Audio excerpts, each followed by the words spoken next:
All right, we are going to demonstrate the admin view of the CERD prospect campaign on LinkedIn. This is what the administrator of the account will see as they're going in and looking at an ad campaign. So the first thing we need to do is sign into LinkedIn. Joel owns the account, so we're using his ID.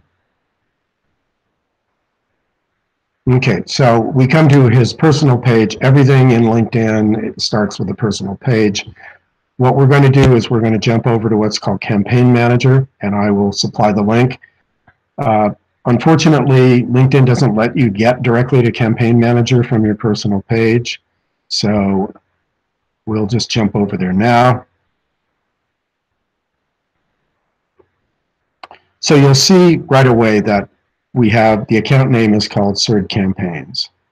And there's some various options here where you can show the account status of all the accounts, anything that's on hold. You can show accounts created in the past 7 days or the past 30 days. So if you click on CERD Campaigns, or before you do, you can see that there are actually 5 campaigns, and I'll explain these in a moment.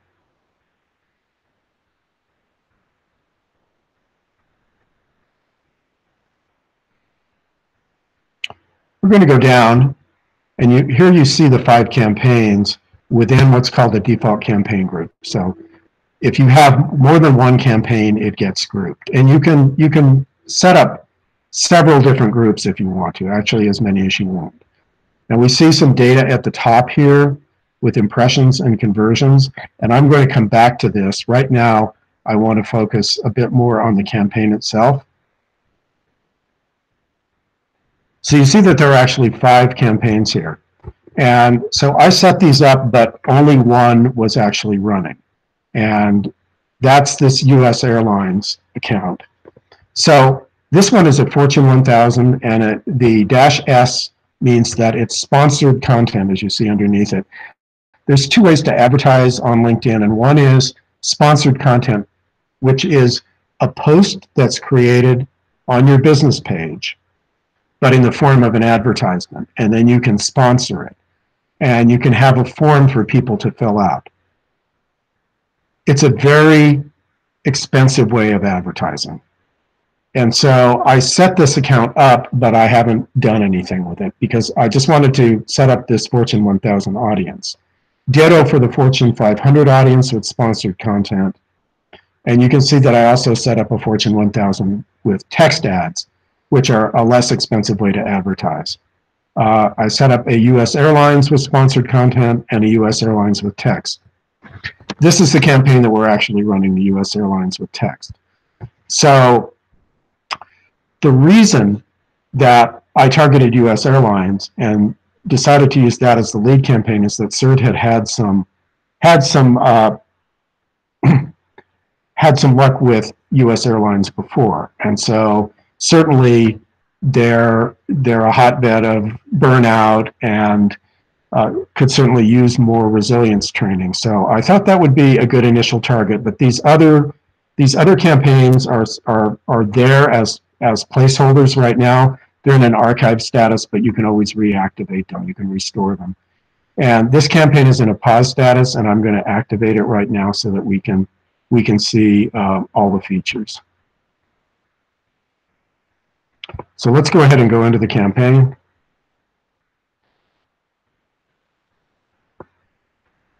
And you see that there are 4 categories at the top: performance, ads, audience, and bid and budget. So we're going to go through each one of these. There are other things you can do here where you can edit. You can edit campaign details from up here. You can duplicate the campaign, which means if you wanted to create an exact duplicate of this campaign, but then stick some different ads in there, you could do it. There's really a lot to running these ad campaigns, and I would highly recommend that other than viewing statistics, etc., that you retain a professional to run these ad campaigns for you. So performance, you see we have 0 conversions. This only ran for 2 days. 8,408 impressions means that the ads were actually shown that many times.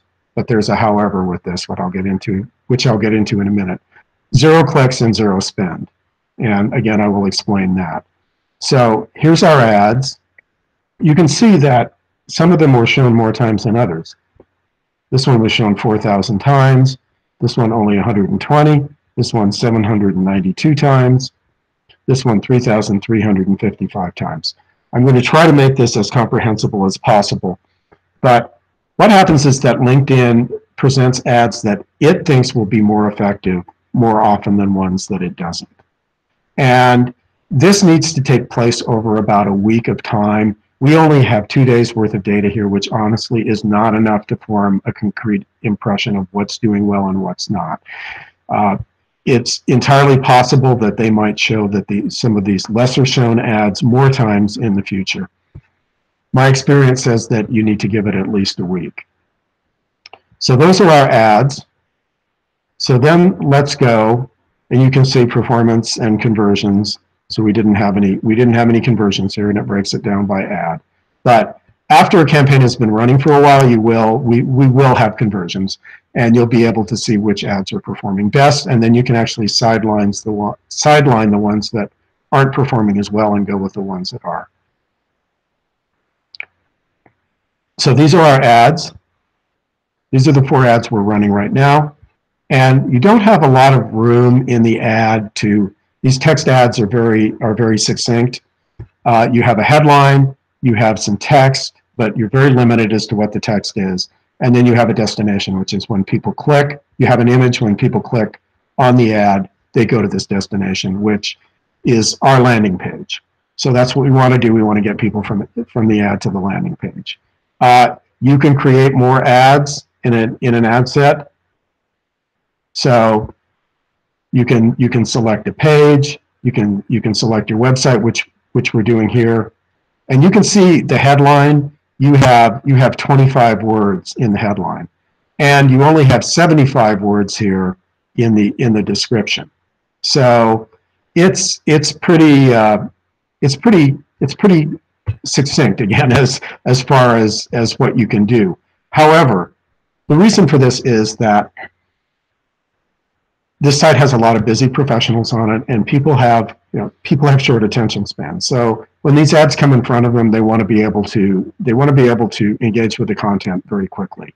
They're probably not going to spend the time to read a lot of text. So that's why these ads are created this way. And again, this is a LinkedIn limitation. So moving on to audience, which is really the heart of any campaign. Because you can have the best ads in the world, but if you're showing them to the wrong audience, then they're not going to resonate. And conversely, you can have ads that are not great, but if you've really nailed the audience, then you'll probably get a fairly good response rate. This is what it takes time to find out with this audience targeting. A lot of an ad campaign is adjusting the targeting over time. Usually about 2 weeks is a pretty good snapshot. So again, we've created an audience. I actually uploaded a list of US airlines here, and that's what you see here. So that's a new feature. You can actually upload a target list of accounts or contacts. So we're targeting, this is a list of every US airline. And you see there are 30,000 LinkedIn members who belong to that category. So we're limiting it to the United States geographically because we don't want to show these ads to people outside the United States because it's highly unlikely they won't be working for a US airline. So again, we uploaded a list of US airlines, and I think there were about 100 airlines in that list. And then we're targeting by title. And you can see it down here. This is where you can actually add the title. And you see it over here on the right with these job titles are ones that were chosen because they are the people that I felt would be decision makers in a company. So managers and directors, lower level people are not going to make a decision about whether to bring in a consulting firm. And audience expansion means that LinkedIn will actually take these titles and find other titles that are congruent with these. while the ads are running. It's a bit of an arcane concept, but it allows you to specify a fairly finite range of titles, and it will actually go out and search out others. So you can see in targeting, there's a lot you can do. You can target by a specific company name. Maybe you want to target 5 specific companies here. I uploaded a list because we had about 100 companies we wanted to target. The industry, here it's airlines, so we're targeting the airlines. Company size, we're not paying any attention to that. If you were running a different kind of ad campaign, where maybe you were going after small businesses offering some kind of a service, then you might want to limit it by company size, by companies under 50 people or under 100 people. We are targeting by job title here, and we're targeting by you can't target by job function while inclusively targeting job title, so that's an either or.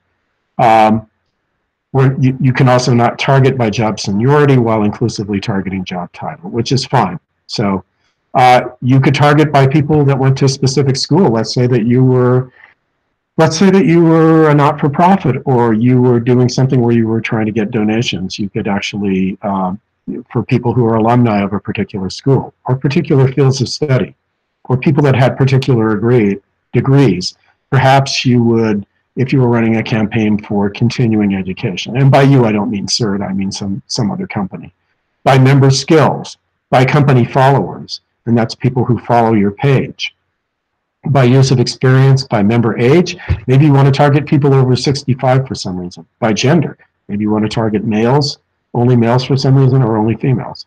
And member groups, which groups you can actually target by LinkedIn groups that your prospects belong to, and company connections as well. So audience expansion here broadens the reach of your campaign by showing it to audiences with similar attributes to your target audience. So again, LinkedIn has a lot of data on their subscribers, and so it's actually good to turn on audience expansion here. So okay, and we did save this audience as a template, which means we can reuse it later. Again, I would highly recommend that you employ a professional to do this as far as audience targeting, because it's extremely important. Now let me go back to why we saw so many impressions there and had such a low response. This is bid and budget, and so you can select conversion, okay? And conversions are either paying cost per click or cost per impression. So cost per click is you're only paying when somebody actually clicks through to your ad. So when they actually become a prospect is when you pay. And cost per impression is you're paying every time the ad is shown. And I've always found that cost per click is much more cost effective, because you see that when we go back to the statistics, you see that we ran the campaign for 2 days and CERD paid nothing. You can cap a daily budget. You can say how much do I want to spend per day, right? So the minimum budget is $10, so I set it at 15. So now it has a little caveat here. Your actual daily spend may be up to 20% higher, and it's going to take you to another page that explains this. It's the amount of money you're willing to spend. We display your ads as often as possible until your daily budget is reached. Please note there may be a short period of time after your budget is reached when your ads continue to display. So you're charged for that period. Again, there's extensive help in here for any of these things. You can see related help articles over here. How much should I bid? So what they're suggesting here is that we bid between $8.13 and $12.99 for a similar audience. And I feel these statistics in LinkedIn are a little fudgy. So I started with a low bid, because sometimes you can start with a much lower bid and still get a good response rate. And we only ran for 2 days, which really isn't enough time to get any concrete data. But if I had to make an informed decision on this, I'd say that our bid is too low. Yes, the ad got shown quite a few times, but it very likely got shown at off hours when professionals would not be online.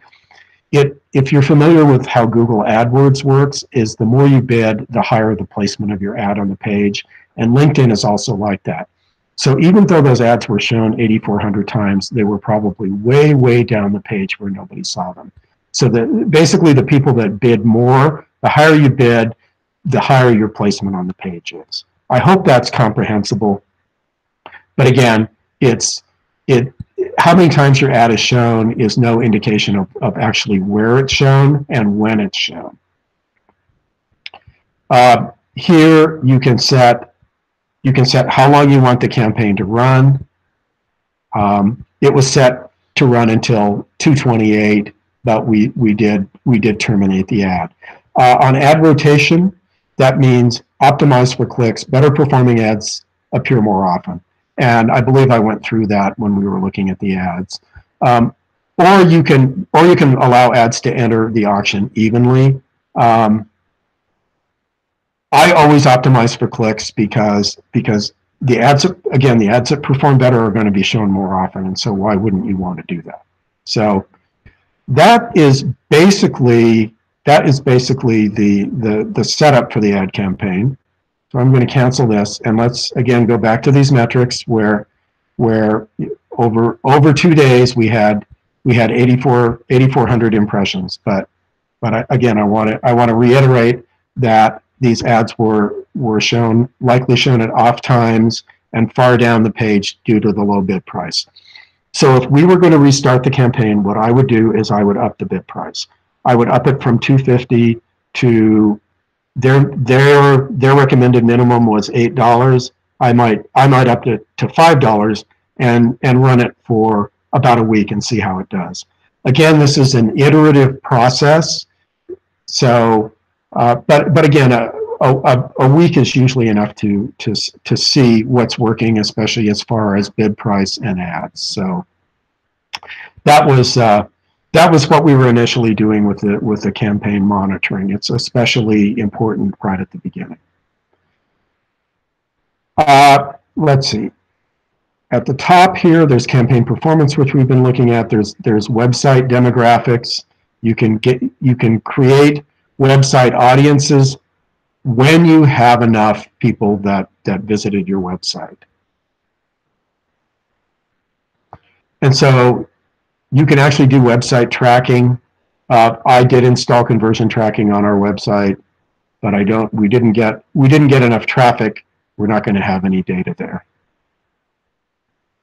So there's nothing here yet, but you can see that we have a prospect subscribe and a lead form completion here. And they're unverified again because we just don't have enough data because nobody has subscribed yet. So I think without going into excruciating detail, this is enough. And again, really what you as an admin are going to be most interested in is the performance. And so you can look at that by, over time. You can look at it, again, you have these filters. You can do it over a date range. You can set a custom date range. You can filter these ads by their status, active, paused, draft, or archived. This is actually the campaign itself. So we'd usually want to be, sometimes the campaign runs and then it goes into archive status. So you may want to go back and for instance, only look at campaigns that are archived, only ones that have already run.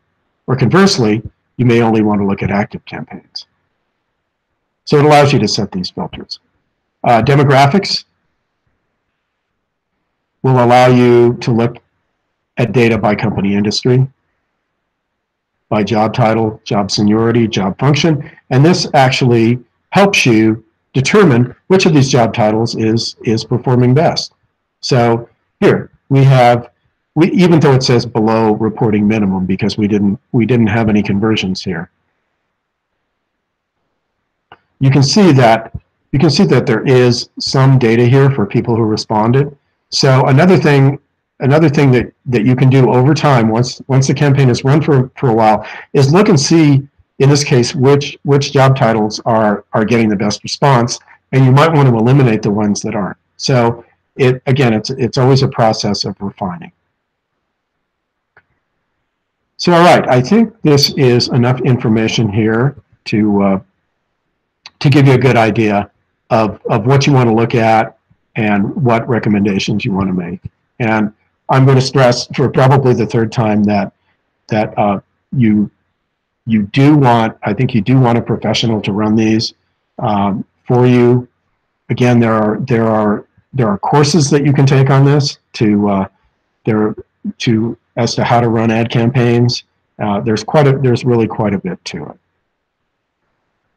Okay, then to basically log out of the campaign, you can just sign out here, and that finishes this presentation.